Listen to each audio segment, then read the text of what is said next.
हरे कृष्णा। ये जो वीडियो है इसमें हम देखने वाले हैं कि हमारे वेद हैं उनके अंदर है क्या।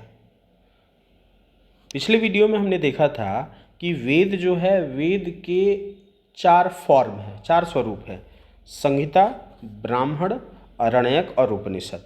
संहिता जो होता है, संहिता में भजन होते हैं, संहिता में प्रार्थनाएं होती है, संहिता में मंत्र होते हैं, संहिता में आशीर्वाद होता है, यज्ञ सूत्र होते हैं और व्यवहरण होता है। व्यवहरण का मतलब है मुकदमा होता है, इसमें धार्मिक मुकदमे जो होते हैं वो होते हैं। फिर दूसरा आता है ब्राह्मण। ब्राह्मण में धार्मिक मामले होते हैं, ब्राह्मण में यज्ञ का अवलोकन होता है और ब्राह्मण में यज्ञ का जो रहस्यमय उसका महत्व है वह होता है। अरण्यक अरण्यक जो था, अरण्यक लोग 50 वर्ष के आयु के बाद से जंगलों में जा कर के इसकी प्रैक्टिस किया करते थे, इसलिए इसको अरण्यक कहते हैं। इसमें इसका जो भी कार्य हुआ है वो एकांत में होता था, जंगलों में होता था, काफ़ी अनुभव के पास जो होता था, इसकी वजह से इसे अरण्यक कहते हैं। तो जो अरण्यक और उपनिषद होते हैं उसमें डीप फिलॉसफी होती है, उसमें ईश्वर के स्वरूप का वर्णन है, उसमें संसार के स्वरूप का वर्णन है, उसमें मानव जाति और ईश्वर के स्वरूप का वर्णन है।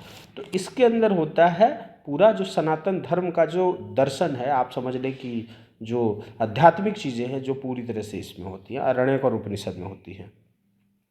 अच्छा, वेद वाणी जो होती है, ये वेद वाणी मैंने बताया था कि पहली बार श्रुति के फॉर्म में आती थी और श्रुति जो हमारे ऋषि मुनि थे वो अपनी समाधि अवस्था और अपने ध्यान अवस्था में ईश्वर से सीधे सुना करते थे।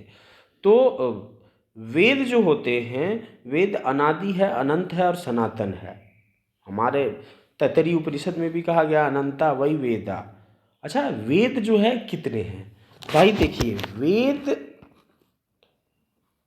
अनंत होते हैं, लिखा है ना अनंता वही वेदा। वेद अनंत होता है। वेद का मतलब होता है नॉलेज, और नॉलेज आपको पता है कि नॉलेज जो ज्ञान होता है वो तो अनंत होता है। कहा जाता है कि वेद पहले एक ही था। लगभग आज से 5000 वर्ष पहले वेद व्यास जी ने लखनऊ से 90 किलोमीटर दूर, आज भी वो जगह है, लगभग 5000 वर्ष पूर्व वेद व्यास जी ने यहीं पर जितने भी हमारे वेद थे, वेद एक ही थे, उसको 4 भागों में विभक्त किया था कि ये जो कलयुग के अल्प बुद्धि मनुष्य हैं इसको अच्छी तरह से समझ सके, और उस चारों वेदों को प्रोपगेट करने का काम वेद व्यास जी ने पहली बार किया था। तो इसका उद्देश्य क्या था कि जो वेद है, वेद की जो संपदा है उसका प्रोपगेशन, उसको ज़्यादा से ज़्यादा लोगों के पास पहुंचाया जा सके। इसलिए वेद व्यास जी ने एक वेद को चार भागों में प्रतिपादित किया। पहला था ऋग्वेद, जिसको उन्होंने अपने शिष्य पैल को दिया कि आप जाओ और आप इसको प्रोपगेट करो। यजुर्वेद को वैशंपायन ऋषि को दिया गया करने के लिए, सामवेद को जैमिनी ऋषि को दिया गया और अथर्ववेद को सुमंतु ऋषि को दिया गया कि आप इसको करें। वेद व्यास जी ने 3 वर्ष तक कठिन परिश्रम के बाद से महाभारत जो है, महाभारत को लिखा। यह ऐतिहासिक ग्रंथ है। हस्तिनापुर के आसपास जो सिचुएशन क्रिएट हो रहा था उसके वेद व्यास जी ने उसको खुद से देखा था और उसको एक ग्रंथ में कन्वर्ट किया, तब्दील किया, और उसको हम कहते हैं 5वां वेद महाभारत। महाभारत को उन्होंने अपने शिष्य लोमहर्षक को दिया कि आप जाएं और आप जो है इसके ऊपर कार्य करें। ऋग्वेद जो है, ऋग्वेद के 21 शाखाएं हैं। उस 21 में से ज़्यादातर शाखाएं लुप्त हो चुकी हैं, सिर्फ अभी 2 शाखाएं बची हैं, शाकल और शाखायन। यजुर्वेद जो है, यजुर्वेद में 101 शाखाएं हैं और यजुर्वेद की 101 शाखाओं में से सिर्फ 2 ही अभी जो है, सिर्फ 6 ही शाखाएं बची हैं। कृष्ण यजुर्वेद में 4, तैत्तरीय, मैत्रायणीय, कठ, कपिलस्ठ, और शुक्ल यजुर्वेद में मध्यांदनीय और काण्व। जो सामवेद है, सामवेद में 1000 शाखाएं हैं, लेकिन उसमें से अभी 2 ही शाखाएं उपलब्ध हैं, कौमुद और जैमिनीय। अथर्ववेद जो है, अथर्ववेद में 2 ही शाखाएं अभी उपलब्ध हैं, शौनक और पैपलाद। इस तरह से हमारा वैदिक संपदा है, ये इसका स्वरूप कुछ ऐसा है। अब ये जितनी भी शाखाएं हैं, इन शाखाओं का अपना ब्राह्मण है, अपना अरण्यक है, और अपना इनका उपनिषद है, और अपनी संहिताएं हैं।